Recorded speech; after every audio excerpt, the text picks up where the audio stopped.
So, thanks. So, all right, my name is Kenneth Geers, and I work for NCIS, kind of like the TV show, but not quite like the TV show. I'm going to give the first slide to the Cyber Czar. And this is not the American Cyber Czar, it's the Russian Cyber Czar. So I just gave this presentation to the Russian delegation, and the Russian Cyber Czar, his presentation was about that an asteroid is flying toward planet Earth, and we all need to come together to save each other and the planet before it hits the Earth. And he's talking about the threat of the cyber attacks and cyber warfare. So, but he's a great guy, and he stayed up with us till 3:30 in the morning, us researchers, a couple of nights drinking. And so it was my experience at the NATO Cyber Center in Estonia prepared me well for the Russian presentation conferences, which are really quite a lot about drinking.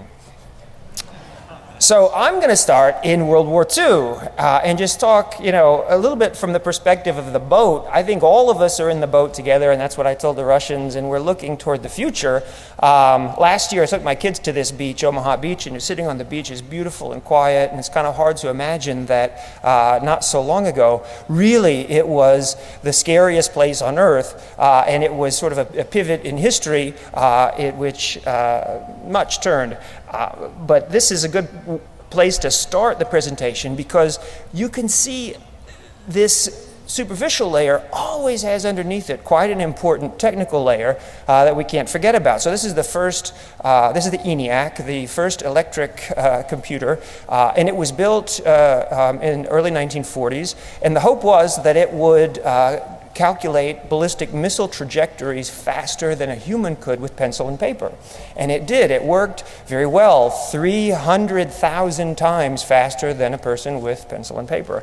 And so anything this powerful, is going in the national security space to be fought over among, imagine a couple of kids with a toy, right? Well, imagine nation states with this kind of power at their disposal.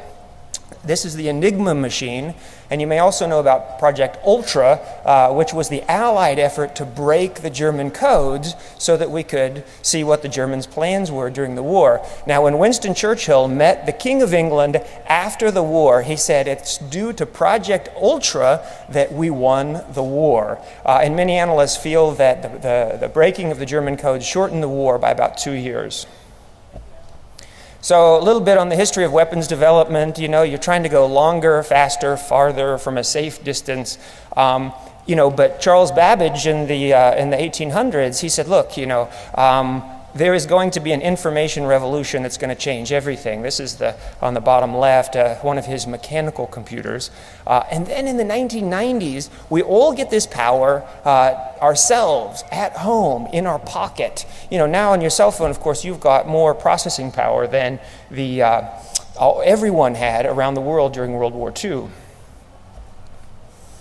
So some people, they shop online. Some people play chess online. There's a whole class of people around the world. When they look at the internet, this is what they see. They see a zero-sum power game in which they're constantly trying to either take space or defend space. And this phrase, the advanced persistent threat, one of the ways to think about it is that a military or foreign intelligence organization or domestic intelligence organization, they have a job description, which is to hack networks and to own networks and computers. And if somebody dies or retires or gets transferred, takes a new job, somebody else is going to sit in that seat. And that's what really makes the difference between, say, a lone hacker and a professional organization. But this is the way they're looking at the internet. There's leadership, there's weapons, there's media, and they're constantly doing national security calculations around it. So we're just going to look at 10 things that I think are really important areas to look at about cyber conflict, and we're going to see what Sun Tzu has to say about them, and see going forward how we can use the art of war. And the art of war is a lot about peace, if you haven't read it, and Sun Tzu says war is actually the last thing you want to do. So first is the environment. Look, I think the internet you can configure it any way you want, right? It's artificial, it's made by people. And one of the things that is currently hot topic in international cyber conferences is the difference between maybe for lack of a better description, East and West today, and how they view a malicious cyber attack that involves code that attacks, say, a device on the internet, and malicious content, which a lot of times when authoritarian governments are talking about a cyber attack, they are talking about content that they do not like, that challenges their government's position. And so this comes up quite frequently now in international cyber conferences, and it's something to be aware of. Sun Tzu says, these 10 quotes will be directly from The Art of War. You know, it says, the natural formation of the country is as a soldier, best ally. So this constitutes the test of a great general, if you can understand. And so if you are a potential cyber commander or a hacker or a cyber defender, this is something that you can think about and take as advice from Sun Tzu. This is the Stasi, so the East German intelligence service, and they're quite famous during the Cold War. They were the most rigorous, the harshest intelligence service. And so every letter that would come through, they would steam it open and read it and steam it back closed. And this is the extreme end of surveillance. And I think this is much more difficult in the internet era, but don't underestimate the power, I think, of governments and organizations, even though it's quite hard to do, seemingly, to duplicate that feat with internet communications. So this is Burma in 2007, when they had pro-democracy protests. The government just decided to turn off the internet for about 2 weeks because as soon as they started cracking down on protesters, everyone's taking pictures with their digital cameras and flying across the internet, and the government said, you know, we are far behind in this game, and they pulled the plug, proving that the internet does have borders that can be sealed. So here's just some thoughts on a cyber battalion. I'm working on this list with the great Roloff Temming, the guy who founded SensePost in Peterva, and so we're working on a paper on this. The top three, you can say, are very close to, from a historical perspective. You know, you need intelligence, you're going to need special forces, and what you hackers call social engineering, I think spies who have been around for a long time, they know as human intelligence, right? These things are very close. But the bottom four, if I'm the cyber commander and I need to get across a bridge, I need a combat engineering battalion. In Cyberwar, I need somebody who can code me something today to get me across a digital river. And infantry, and this is, Roloff is writing about this, a network penetrator. This is the equivalent of somebody who kicks in a door, who forces their way into hostile territory. And then lastly, weapons. Today we can see that information itself has become a weapon, and it can accomplish any number of goals, pushing information out in terms of propaganda, and also even such as critical infrastructure attack. It's well known already that you can, with code alone, you can destroy a piece of physical infrastructure. So I'm from a NATO environment. I spent 4 years at the NATO Cyber Center in Estonia from 7 to 11 in 2000s. And so this is some of the stuff we're looking at. How do we help NATO to secure this stuff? And you can get a sense of how difficult it is. So these are a shot of the deployments in Afghanistan. And you might not know this, but NATO has 0 troops, no troops at all. All they are is contributions from the nations that are part of NATO. So you put them all together on an ad hoc basis, and they have different languages and different equipment, you name it, different perspectives, trying to get them all to work together. Even the most wizardly system administrator in the room, I think, would have some difficulty here. This is Kosovo. So you can see there's 24 NATO nations and also 10 non-NATO nations that volunteer to take part in this peacekeeping mission. Bringing them together and letting them communicate with one another towards some goal is quite difficult. I think to some extent it's important. This is the map of the world today. And I just want to give you a small bit of encouragement. I think that never before have you in your seat today have had so much power, right? Historically, governments had a monopoly on the use of force, on publications, the telling of history. But now, not only do you get real-time information, but you can push it back and say whatever you want to say and write your own story. And so what this means is that I think you're going to see, we're all going to see in the next 2-3 decades, borders redrawn on this planet, right? Maybe green, not green, violent, non-violent, carnivore, vegetarian. But the internet absolutely has the power to redraw borders. And so this is an important time to think about that, and I think this is a good map of the world today. So 2, technology is moving so quickly. I think even if you are the director of the most powerful intelligence organization on the planet, it's a difficult time to sleep with both eyes closed, is it not? Because you cannot be sure what your adversary has in terms of infrastructure, in terms of attack and defense capabilities. Really, I mean, how many kinds of SQL injection attacks are there? You need to start defending classes of attacks. And also, reading Sun Tzu, who says, there's a lot of great quotes in the book on defense. This is a good one. The art of war teaches, not to rely on the likelihood of the enemy doing anything, but rather on the fact that you've made your own position unassailable. And this is really, really good advice. So if you think about how quickly everything is moving in cyber, just in terms of infrastructure, but also attack and defense, in 2007, the cyber attacks, basically, they followed the chaos in the streets. That came first. The cyber attacks came after. 1 year later in Estonia, most of the analysis was about cyber attacks supporting ongoing military operations. They were simultaneous with each other. Soon after that, you have the Arab Spring start, in which most of the analysis is talking about how the internet and Facebook and Twitter are pushing the revolution. Right? And this is how quickly everything is moving. And I think from a national security perspective, I sit in Washington, you need to think of the internet itself as such a powerful player. And that's why governments around the world who have poor human rights records, authoritarian in nature, they are looking at the Arab Spring with great concern because those question marks are going to that list of question marks is going to get longer and longer, and the Arab Spring is far from over.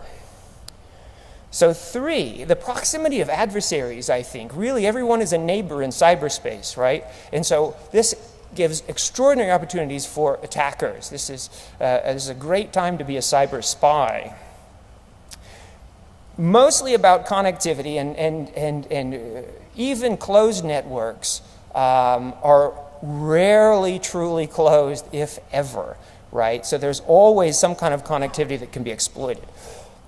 From another perspective, cyber attacks have been compared to aerial assaults or submarine launches, special forces raids. The idea is to take advantage of surprise and anonymity in order to conduct an attack.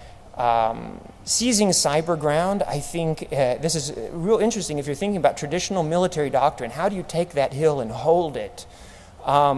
In cyberspace, it's really difficult to make a good translation of the traditional military requirement of taking and holding ground. What does that mean in cyberspace? In fact, it's almost always quite different. So here's a quote from Sun Tzu's Art of War, and the general is great if you can design it so that the attacker doesn't know what to hit. And on defense, if the attacker doesn't know what to attack. And this is good advice. Who are these guys? These are representatives from philosophy and religion and military and politics and literature. And all of these guys said something very close to the pen is mightier than the sword. So I think just as we should reconsider everything in light of the internet today, This old phrase is well worth thinking about, and these two examples we can look at are WikiLeaks and Stuxnet, I think, because WikiLeaks has proven that the life term of a secret is shorter than ever, right? And this is great from a historical perspective. If your government is committing human rights abuses or war crimes, the idea that that is going to go undetected for very long is increasingly difficult to sustain. And about Stuxnet is really code alone has become a weapon. And these two things, in fact, have, I would say, even merged. And now you're never quite sure if the information is a pen or a sword. But one of the ways to look at this is to say, via the internet now, you can push everything out today. You know, if I were to find, Obama's birth certificate or something, I can push it out and it goes to the entire world today to prove this or to prove that. And never before has there been anything like the internet to state your case, to make your argument, to convince somebody of anything. And then in the other direction, you can say, who are my adversaries out there? Who's the girl I'd like to date? Who is the country I'd like to attack? Who is the party that's bothering me? And you can find their presence on the internet and attack them there. So in this case, with Stuxnet, you're talking about one of the most hardened networks on the planet, and they know that every intelligence service around would like to attack them, and it's not connected to the internet, and still somebody was able to get code internally on the network. So with WikiLeaks, there was a study done at the University of Colorado that said there's a ton of great information from military side to be published, particularly in Afghanistan. But on the strategic side, you'd have to count quite a few documents to say that there was a strategic paradigm shift, if you will. But with Stuxnet, I think it's quite clear. We can all see, we've seen it in the paper recently, we've crossed a certain Rubicon there, right? In which, if you're thinking that, okay, the lights in New York City could go out tonight because somebody on the other side of the world has hacked in and turned it off. We can blow something up. According to the New York Times, they brought pieces of centrifuge and set them on on the Situation Room table to demonstrate that code can destroy something. So I think the unpredictability, we really don't know where the internet is going. The future, I don't know if it's unscripted, but it's at least unknown from our perspective, right? And for attackers, this would seem like an ideal environment in which to operate. But at the same time, I think it's important to think that from a hacker's perspective, it's difficult to know if your attack is going to succeed until you pull the trigger. And you're never quite sure, too, if the defender might be watching you from some perspective and have a defense in place. And so I think from a defensive side, you can think about building some home field advantage around this fact, even if it's only redundancy, out-of-band communications, in order to cross-check information, the integrity of your network. So I like this, the general should hide in the most secret recesses of the earth. And I think on the defensive side of cybersecurity, you should really think in this way. And how can I hide so that nobody will be able to find me if they come into the network, right? And so this is important, and this is really good advice. So I was in Dungeons and Dragons Club when I was little. I'm sure some of you were too. Right there. And this is what complexity looked like, and it was already very complex because there was so much imagination in it. And this is a true story. Very quickly, I had a character die a long time ago, and I was so upset about it. And I said the character had a wife, and they had a son, and they're going to inherit all of the supplies, right? All of the swords and stuff. And the dungeon master looked at me and he said, "I give that a 2% chance of any kind of truth." And I took the 10-sided dice and I rolled a 0 and a 2. Right? Exactly.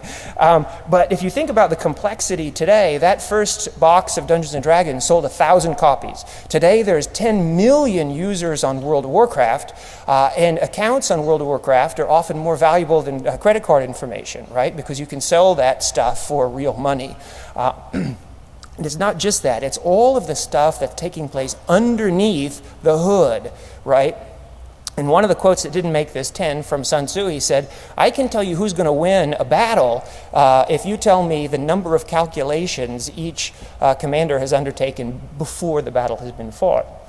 And so here's Orville Wright in 1901, and I'm sure he thought this was a fairly complex machine. And this is the cockpit of the new A380. And I'm sure that it would be difficult to count the number of memory banks and processors and network connections in that machine. So one more thing from Dungeons & Dragons, and everybody in here, we can divide ourselves into somewhere on the alignment matrix, and if you disagree with my alignment, we can talk about it later tonight over a drink. But basically, you've got people there trying to do good within the law, you've got people trying to do good outside the law, and then you have lawful evil, and this is sort of like the 1984, or an evil repressive government, and worst of all, you have chaotic evil, like the guy in Colorado who's not abiding by any rules and just wants to destroy things. You have this same kind of alignment on the internet. I think you have Skynet, who wants to take us all down maybe in the future. You have the Khan Academies and TED Talks and Singularity University, which are trying to steer technology in the right direction. You have Anonymous, who's trying to do good, but they're playing outside the rules. And then you have North Korea, which is so evil they are forcing their citizens to use Windows 95. So the advantage, there's a lot of talk about the advantage today of an attacker over a defender. And there's a lot of truth in that for sure. But I think to a certain degree, it's like piracy. Hackers are like pirates, and then they can catch you with your pants down, right? And they can sail away. And so the question is whether you can turn tactical advantage into strategic advantage, and I think the answer is yes, but it requires a sustained effort and some history and momentum on your side. Rapidity is the essence of war. Take advantage of unexpected routes and unguarded spots, and I think this precisely captures what a hacker can do to your organization. So let's look at a current event, Syria, and see what's going on in the news today. This is a shot from 2007, and you may have seen this before, but if you're not familiar with it, the Israeli Air Force bombed an alleged nuclear reactor in Syria, and it's widely suspected that a cyber attack played a role in taking down the Syrian air defense. And it doesn't take much thought to think that this is absolutely possible, right? All you have to do is your reconnaissance up front and figure out who needs to talk to whom at what time, and you can slow that process down long enough for an attack to take place, especially in the Middle East, where everything is a very small neighborhood. So here is an attack, and I like this. This is the Syrian Ministry of Defense homepage. So it says, "To the Syrian people, the world stands with you against the brutal regime," etc. "All tyrants will fall. Thanks to your bravery, Bashar al-Assad is next. To the Syrian military, you are responsible for protecting the Syrian people. Rise up against your regime."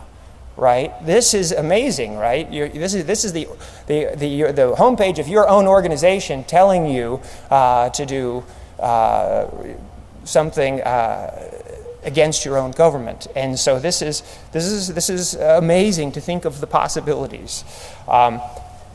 You might not know this, but there was a big uprising in Syria in 1982, in which about 20 to 30,000 people are estimated to have died. That's about twice the number of people who've died over the past 18 months in Syria today. And nobody really knew about it because what? Because why? The internet did not exist. So here's quotes from the New York Times. They cut all telephone and road communications, and there were no reporters, right? So it took a long time for the information to filter out. So I visited Hama. This is a picture of Hama, Syria. I visited in 1988. And I was walking down the main road in Syria, and as I walked, this guy started walking next to me, and he just started telling me the story of what happened in 1982. And so compare that to today, when if you have a Twitter account, you can follow any number of live streams from the scene of battle today.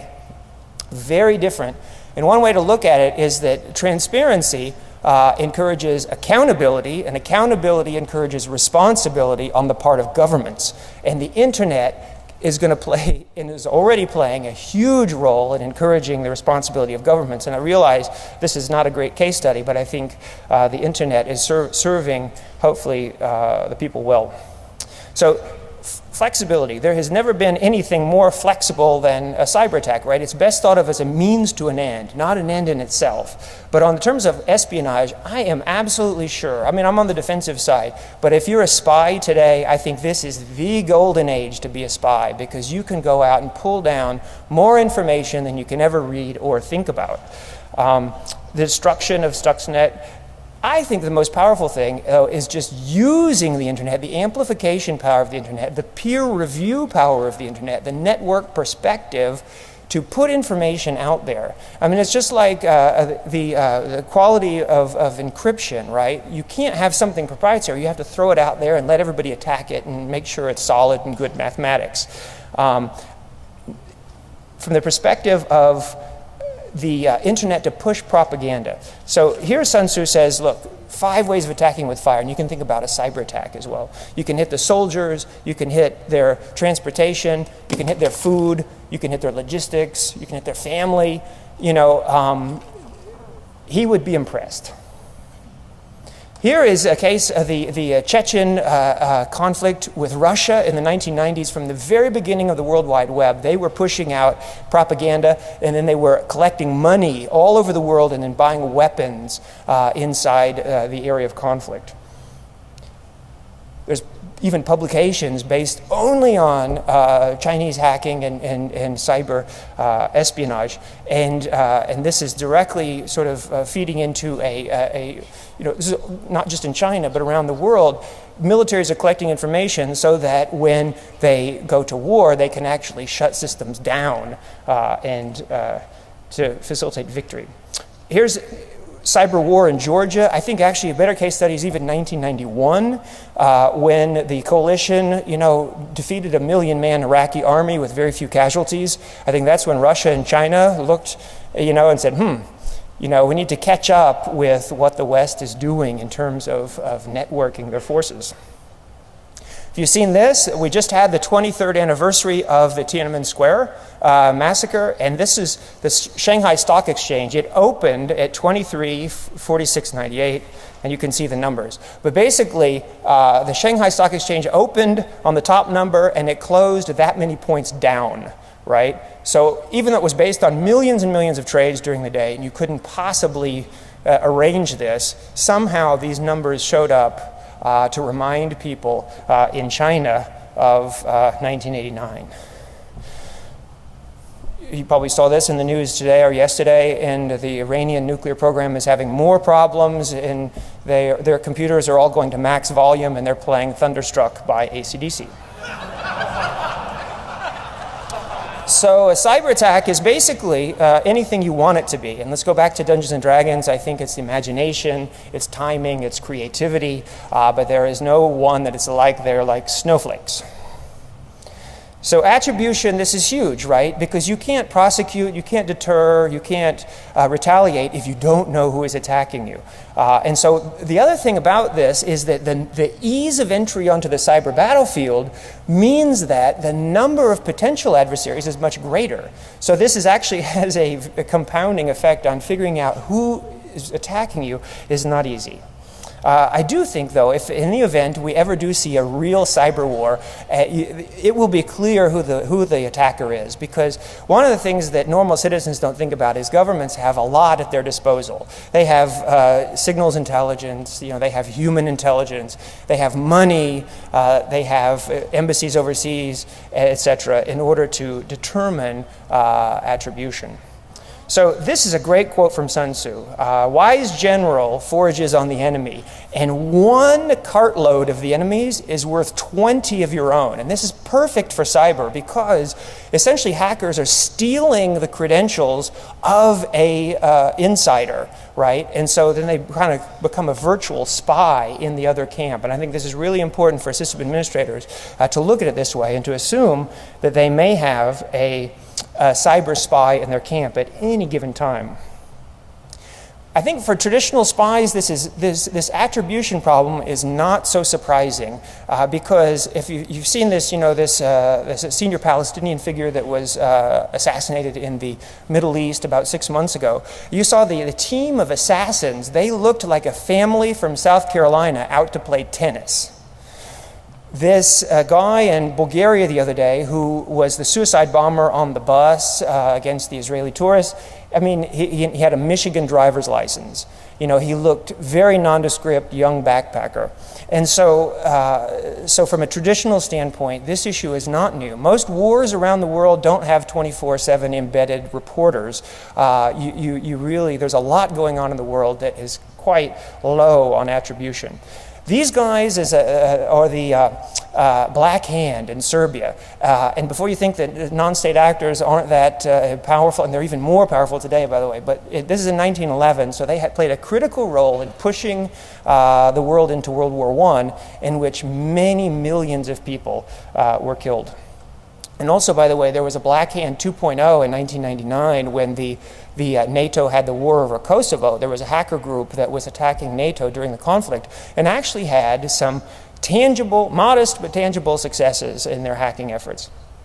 Here's the EP3 that went down in China, and you had patriotic hackers on both sides of the Pacific hitting each other. There was hacker portals, there was a China killer, a USA killer, and the dynamic here that's interesting is that this means that you all can play a role in attacking and defending your country, absolutely with no chain of command and no approval by anybody. It's only your personal nationalist pride is offended, you know, and so you're out there fighting. And from a national security perspective, from the government perspective, that means that you don't necessarily have a monopoly on the use of force or on the level of tension or on the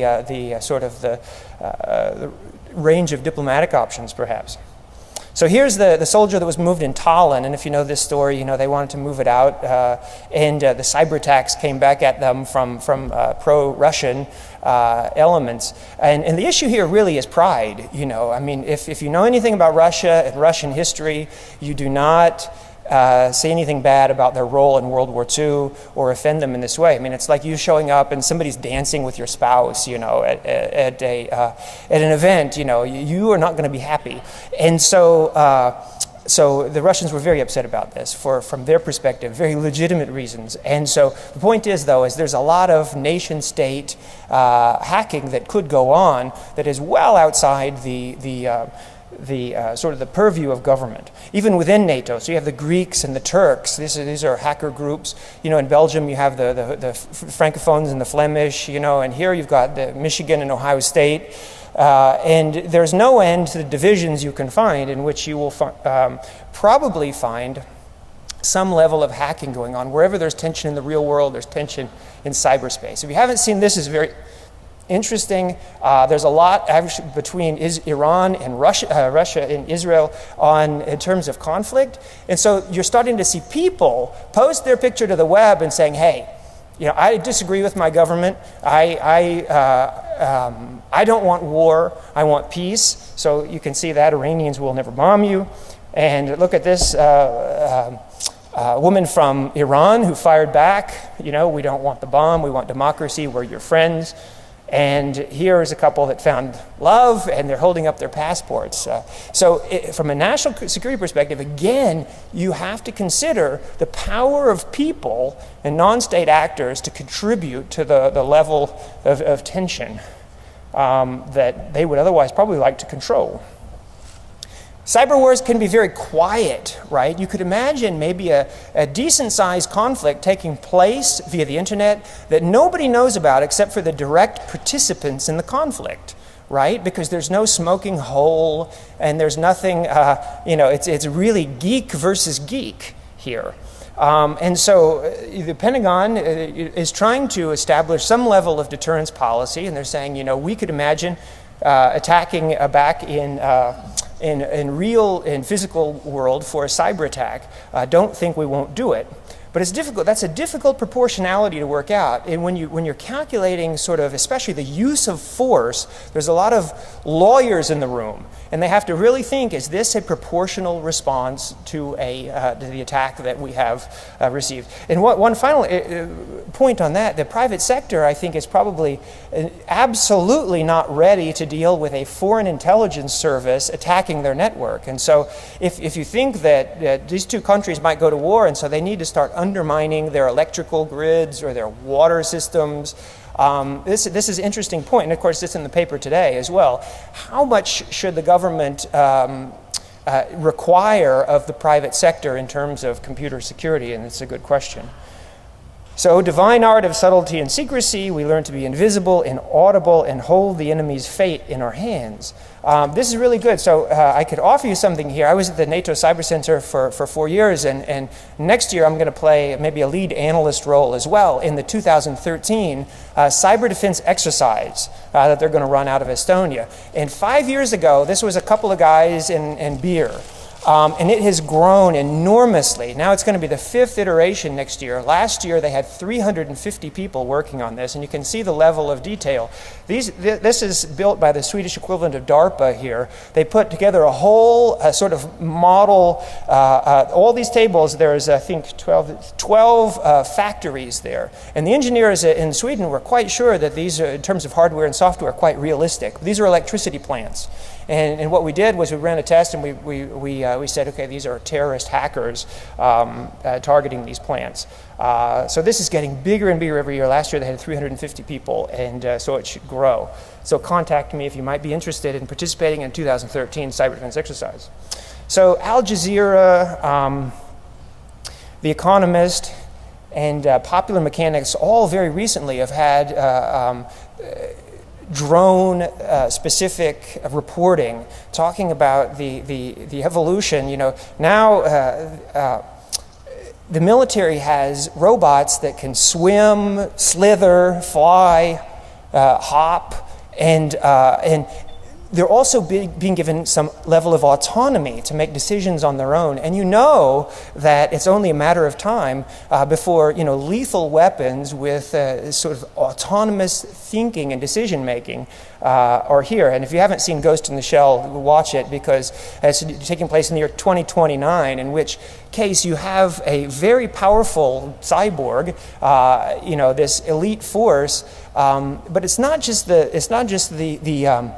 fear that this technology will be abused or will even operate outside its parameters. In this show, they look at the issue of an unknown hacker taking control of that technology. So in theory, you have to think that Foreign Intelligence Service would like to take control of your missile and fire it against your own city. And at least in theory, that has to be possible. So subjectivity, I think, you know, I'm on cyber defense at NCIS, and there's just so much work to do. We have 2 lawyers that sit with us because they're trying to make sure that we, you know, operate within the law. But then everything from the collection of data to the analysis of data, reporting, all of that there's huge obstacles in order to complete any cyber investigation. And in terms of bomb or battle damage assessments, you know, you can say, well, okay, they came in and they stole all of our new, you know, submarine data. They did. Oh, that's terrible. Well, what exactly did they take? Well, we're not quite sure because it was all encrypted. Okay, and then they say, well, are they still on the network? We don't think so. You know, can they get back into the network? We're not sure. You know, these are very common answers, right? And it's very difficult to know, you know, necessarily the level of threat. Can they take advantage of that information? Can it be used against us? All of that information is very difficult, and it's from there's a lot of subjective also thinking going on in terms of the scale of the threat. And so effects-based, you know, well, if nothing happens in the real world, we might be okay. You know, if the light turns on every time I flip the switch, great. And if my pay keeps coming in to my account, well, I'm not going to worry, right, because I can still buy groceries. And so that could provide you some comfort. But this violates the most important, or at least the most famous quote from Sun Tzu's Art of War. If you know the enemy and know yourself, you need not fear the result of 100 battles. And I think even knowing your own network very well is a challenge enough, but knowing your enemy is even harder. So there's a book I published last year. It's a free download from the NATO Cyber Center site. I look at 4 areas. Deterrence. This is difficult, very difficult, because if your threat has to be credible. And it's not credible because of these twin challenges of asymmetry and anonymity that take place quite often in cyberspace. Arms control. If we can't prevent cyber attacks, can we limit cyber weapons? This also is very difficult because you need to be able to prohibit something specifically, and it's very hard to define malicious code, so it's very hard to prohibit it. And then who can inspect cyberspace? It's too big. There's 500 million computers in the United States that are connected to the internet. Technology. Can you develop technology to the extent that you solve these problems? And I think the answer is no. Let's give IPv6 the benefit of the doubt and saying, okay, it's a technical solution to a technical problem. That's great, because if you have a political solution to a technical problem, you're not really solving the problem. And let's say that IPsec and the infinite number of IP addresses will improve security because you can label things and you can track them and you can authenticate better. Vint Cerf recently said if he could do everything over again, he would put authentication sort of on the top of the agenda. But I think even if we had every solution, people would then drop out of the system voluntarily because we need some privacy, we need some ability to anonymize our communications because you're never quite sure if government is going to be friendly in the future.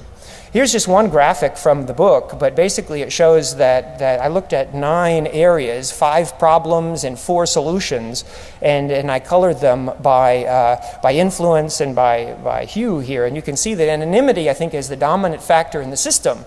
And so if you want to change the dynamic of strategic cybersecurity, that's the key piece. You want to change the thing around which everything else turns, because if you know who the bad guy is, you can deter them, you can prosecute them and retaliate against them in theory. So then we come to art of war. If you can't do any of the above, then you need to improve your doctrine. You need to realign your people, your training, and your practices in order to deal with this threat. And here I think the art of war does provide quite a lot of helpful support in terms of objectivity, strategy, tactics, etc., in order to guide your forces in morale and so on and so forth. But the battlefield, this is new. I think the new part is the terrain on which cyber battles are taking place. And this is new, especially there's a whole generation that is going to have to be replaced before you get somebody in the White House, who really has a networking background and understands code. Morality is the final one, the final piece, and then I think so far there's few inhibitions to cyber attack. I think we're all sort of at a place like we're in the Garden of Eden again. The internet has sort of changed everything, and so now we're all looking at these shiny, bright apples, right? And we're all really tempted, and I'm talking about, in part, cyber espionage today. There's such a high return on investment via the internet, but none of us would give it up, because we've all benefited so much from it, right? From learning on the internet. And what we gain in terms of being connected to the internet. And so far, really, the lawyers, like at the Cyber Center in Tallinn, they would say if nobody dies, this is not an attack, right? And this is interesting from the Estonian perspective. They're very interested in being a part of NATO and getting defense from the alliance. But attacks are different these days. Cyber attacks look very different than tanks crossing the border. But the lawyers so far are saying no. And actually later this year, I can put in a plug for this, the Cyber Center at Cambridge University is going to publish an update to the laws of war based on cyber attack and defense and internet security issues. But I think over time this is going to change. Hopefully it doesn't. But if we see attacks that affect critical infrastructure and affect people and their way of life, then you will see governments come together. This is not without precedent, and these problems are not impossible to solve. Hijacking, airline hijacking used to be a problem. Chemical weapons used to be quite everywhere on the planet, and today about 98% of the world governments are party to the Chemical Weapons Convention, and so they're all being destroyed. So it's really important to think about, if the lights started going out in New York City tomorrow, you would probably see world leaders come together within 3 or 4 days and start to try and figure out some solution. Look at these 2 quotes from The Art of War. So, supreme excellence without fighting. The best thing of all is to take your enemy whole and intact. So it's wrong to think of Sun Tzu or The Art of War as too aggressive. In fact, Sun Tzu says fighting is the very last thing you should do. There is a whole theory around the just war concept, and it is surprisingly complicated. So let's also, like IPv6, give some of these things the benefit of the doubt and saying, okay, you could have a just cause, you could distinguish between military and civilian. That's really a key aspect, and of course in cyber that's hard. But I want to get down to the bottom. In particular, we talked about prohibition, but declaration of war. You might remember a couple years ago, the former CIA director gave the keynote at Black Hat, in which he said that, why might it be okay to bomb a factory, but not to hack it? Right? Nobody said anything. Everybody waited. And he said, the reason is because you can choose to bomb a factory tomorrow. He said, you cannot choose to hack a factory tomorrow. He said, hacking a factory takes months, if not years, of painstaking subversion, right? And he said, if you think about this for the long term, this is unsustainable, and this is a recipe for chaos, and a recipe for a lot of wasted time and money. And so he suggested a couple years ago that looking forward, we might think financial sector, electricity grids, areas that governments would come together and say are off limits to cyber attack. Now, it may not be possible in your opinion, but this may lie in our future. But the problem is, I think a declaration of war or a declaration of surrender, very hard to imagine in cyberspace. I know these ones and zeros are kind of blunt instruments to look at these issues, but we only have so much time here. So another area is confidence building measures this is what cyber diplomats or diplomats who look at cyber are thinking about right now. And this is just 5 things that I put down that are possibilities, but you may have your own ideas. But I promise you, within the State Department today, they're looking at these issues and wondering which ones are feasible and which ones we could implement. And so they range from a non-aggression pact to joint investigations. You could imagine an incident response team that is on call 24/7, that is staffed by one person from every country in the world. That would be pretty cheap, right, in terms of human resources, but perhaps you bring them all together and then it's quite a statement as far as cyber defense. So we started with World War II. Let's end with World War II and keep our eye on the prize and particularly peace and security for the future. And to the extent we must look at the art of war to help us understand cyber conflict and negotiate cyber conflict, we want to think about where we're going and how to get there, which is beyond conflict. Thank you.